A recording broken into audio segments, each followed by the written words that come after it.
This incident happened to me about 6 years ago when I was returning from my office. Back then, I was working as a bank manager in a government-based bank. I was happy with my job, and everything was going swimmingly until that day. One specific day, I had a heck of a lot of work to do, so I was working even after my office hours. That day, I worked till 10 p.m. until everything was finished. After that, I packed my stuff and left the office. I always preferred using public transport, so I went to the bus stop, which was near my office, and waited for the bus to arrive. I kept on waiting for a continuous half an hour, but no bus or other transport seemed to pass through that route since it was already 11 p.m. I thought maybe today I had to book a cab as I was already late, and I didn't want to be late anymore. I was booking a cab when I noticed the bus coming in front of me. I was happy since I was not expecting any public transport buses to come at this late hour. I kept my phone in my pocket and boarded the bus. I went in and sat on the last corner seat. I could see the conductor, but since I could book the ticket online, I didn't go to him and booked the ticket on my own. I was continuously looking at the conductor so that I could show him that I had booked the ticket, but he wasn't looking at me and was continuously looking in front. I had already booked the ticket, so I had no worries, so I sat there as I was exhausted from all the extra work.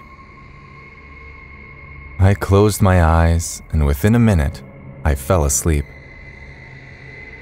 I was tired, so I didn't notice that I slept for a continuous half an hour. When I woke up, I found my bus standing in an unknown area, totally covered with silence. Everyone in the bus was sitting silently, without saying anything.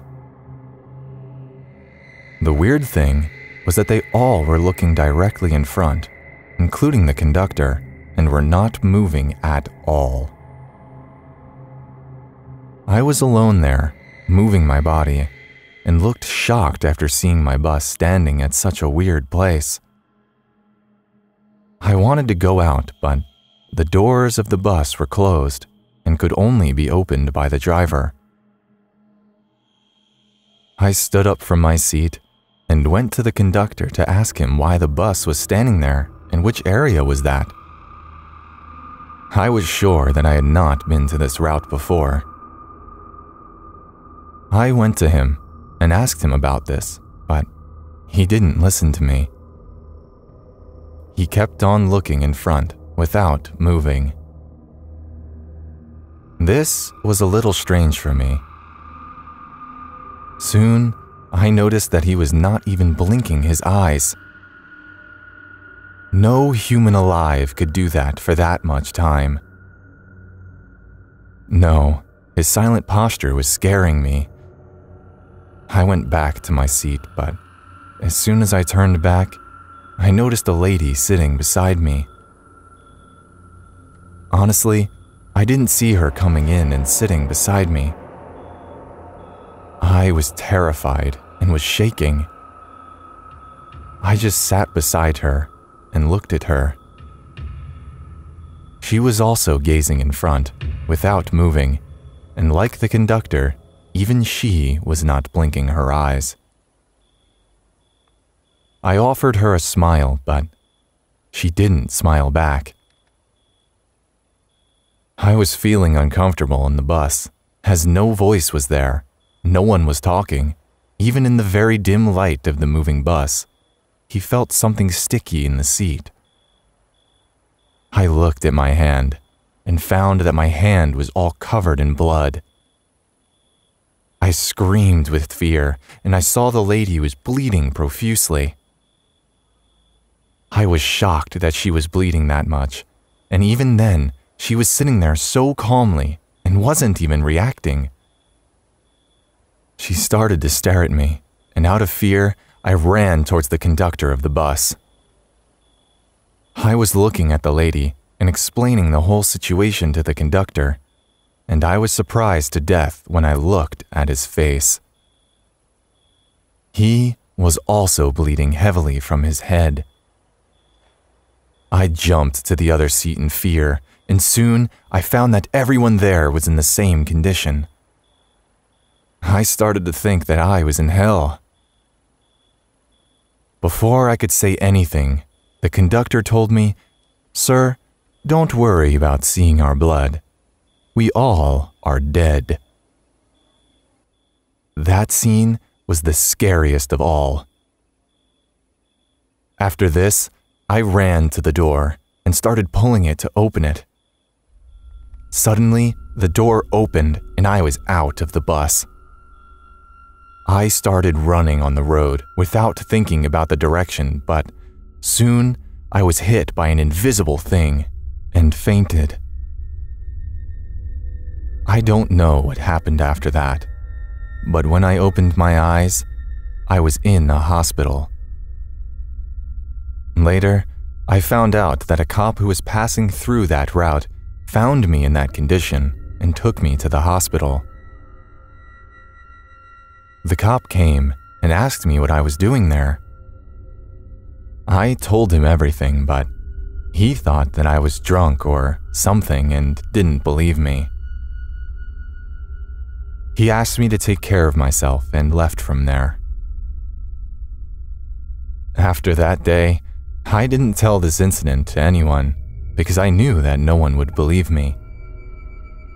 But I can never forget that incident ever in my life. Hey guys, thanks so much for all the support. If you haven't subscribed to the channel yet, please feel free to do so. This happened last year during my student exchange in France and was probably only 2 weeks before COVID imploded. I had to head back to my home country, and that night there was a language exchange at a bar, maybe 30 minutes away from me on the subway.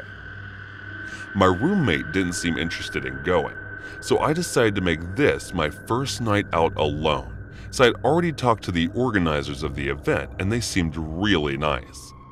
Plus, the subway in Paris on Fridays closes at around 1:30 a.m., so I knew I had time to go meet people and get home relatively safely. I got there maybe half an hour late, got my little flag stickers that indicated the languages I spoke, and headed into the crowd to try and talk to people. Everything was pleasant. I made friends with the group of guys, and we made good small talk for a solid hour. After a while, the group decided to split and trying to find others to actually exchange languages with since we were all speaking English. At this point, I headed over to the bar to get myself a drink. We're a group of what I can only describe as chaps, but French started annoying me about the flag on my shirt, a Chilean flag. They threw everything out there. Is it in Africa or is it Colombia? At first, I didn't mind correcting them, but it got old pretty quick. After I realized they were just messing around, I left them to it and started talking to an older man by the bar. You seem nice enough. After talking to him for about 30 minutes, he headed off. And that's when the creepy encounter started. A random guy in his mid-20s, early 30s showed up next to me at the bar and started making conversation by saying, "Oh, I immediately know your flag was from." I just smiled at him. Then he started the, "Oh, you're very beautiful" talk. Look, as a 21-year-old woman, this isn't my first time in this situation. Usually if men aren't being overtly creepy, I'll just smile. Maybe give conversation a try. But if they keep pushing, I just go. I said thanks and kept nursing my drink, hoping he caught the sign that I wasn't trying to talk. He kept asking me about where I was from, why I was here, where I was staying. To which I gave him vague short answers when out of nowhere, and I really mean out of absolutely nowhere, he'd said something along the lines of, I'm in love with you. Dude, what? I've directed maybe 20 words in total to this man, and I'm getting a full love confession? I let out a laugh. That was half nerves laugh. Are you kidding me? And at this point, he's forcing eye contact, really intense eye contact. I tried everything. I'm not interested. I'm in a relationship. I even headed towards my last resort, which was saying that I was a lesbian, which is true. But he would not budge. He said, I respect that. It's not your fault. What, that I'm lesbian? And he kept on going with what I considered to be the creepiest part. I want to do romantic things with you, he said. Excuse me, you what?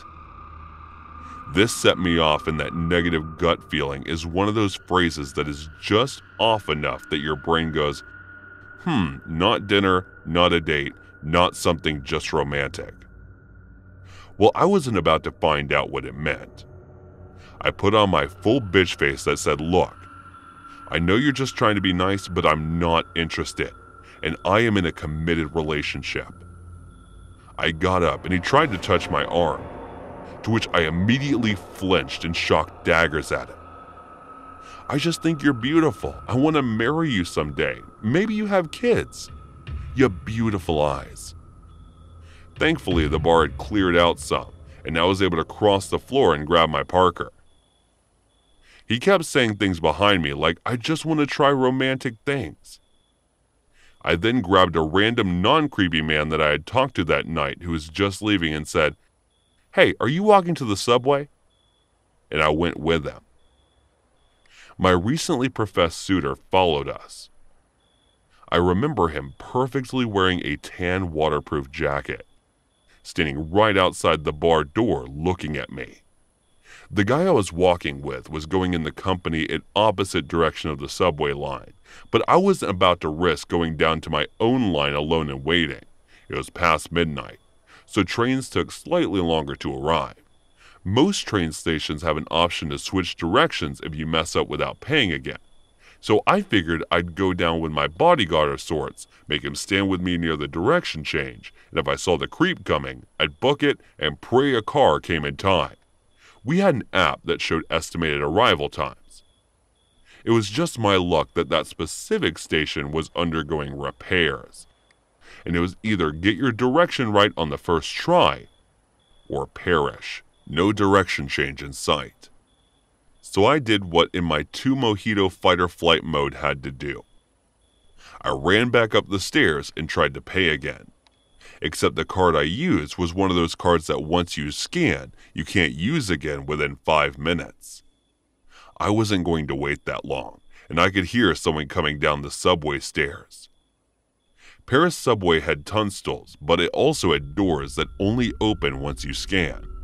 So I sucked in my breath as much as I could, went under the turnstile, and squeezed through my tiny space between the door. I have no idea how I made it past with my Parker on adrenaline is one hell of a drug.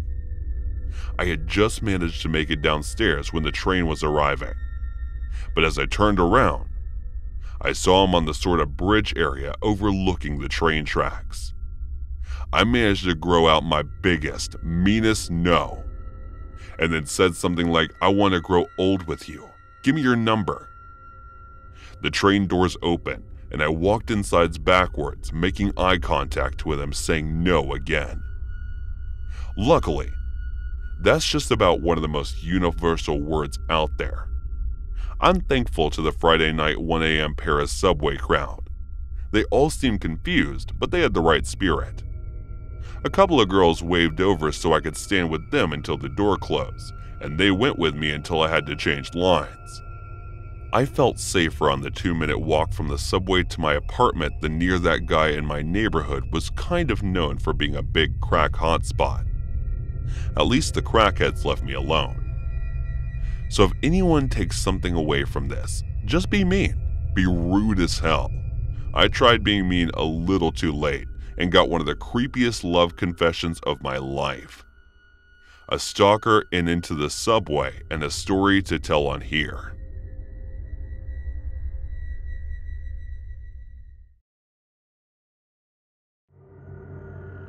While I was in the 7th grade, going from my school in the downtown area of my city to my house, the buses usually are composed of a certain constant demographic. The teenagers coming back from school, the working class adults and single mothers with their children trying to save a buck by using the bus. In addition to this demographic, there are the two types of disturbances: drug addicts or alcoholics that are loud and disruptive, usually begging for $1 in the middle-aged man, or her predator preying on middle schoolers or young women, both of which I have had my own encounters with. But today's story is not my own experience. I did have a front row seat this crazy encounter though. Now that we have the exposition, on to the story. I find a seat near the end of the bus by myself. Because of the way the buses work, there's one row on each side of the bus, with each seat has 2 sitting spaces.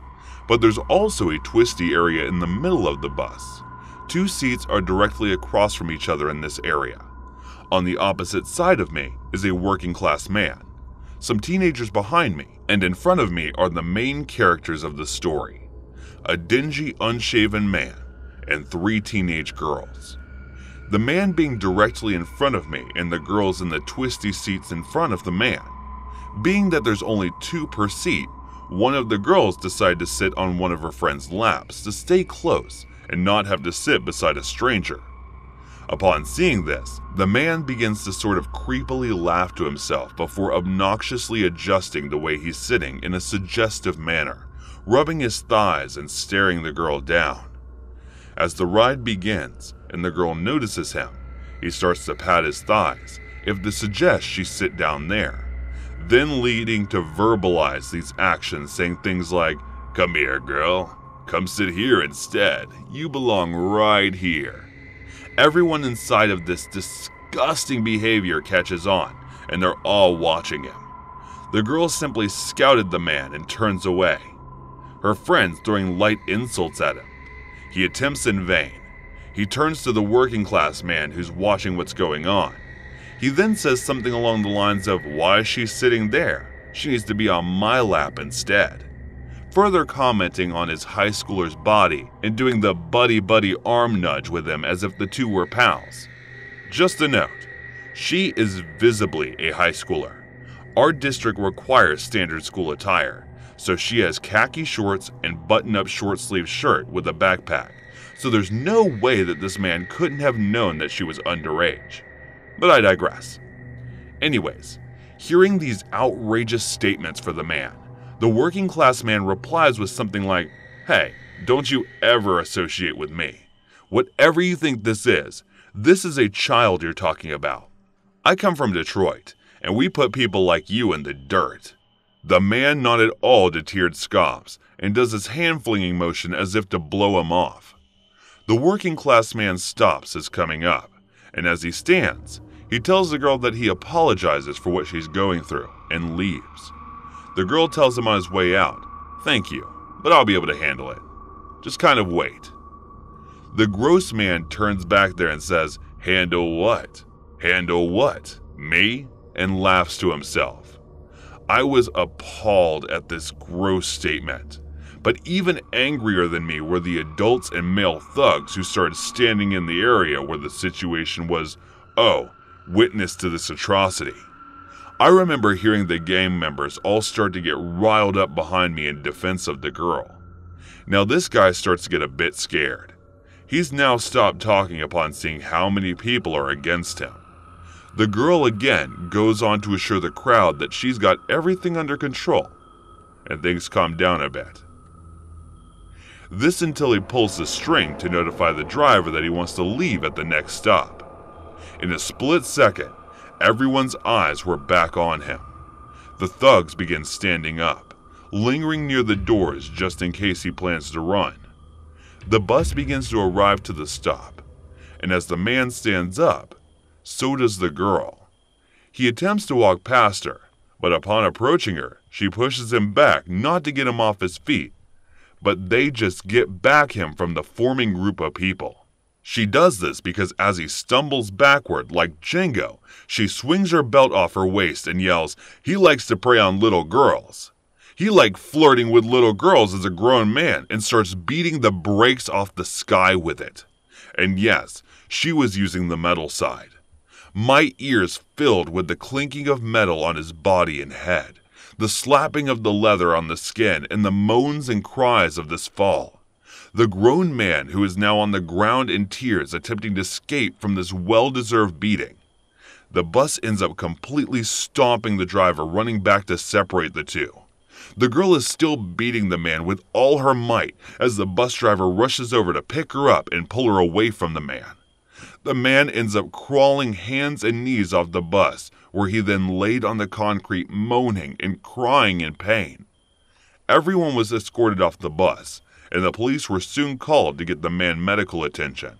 And the police ended up detaining the girl, and I couldn't find any information about her charges. But I hope wherever she is, she's having a good day. As for the man, all I can say is just don't be a creep, and bad things won't happen to you.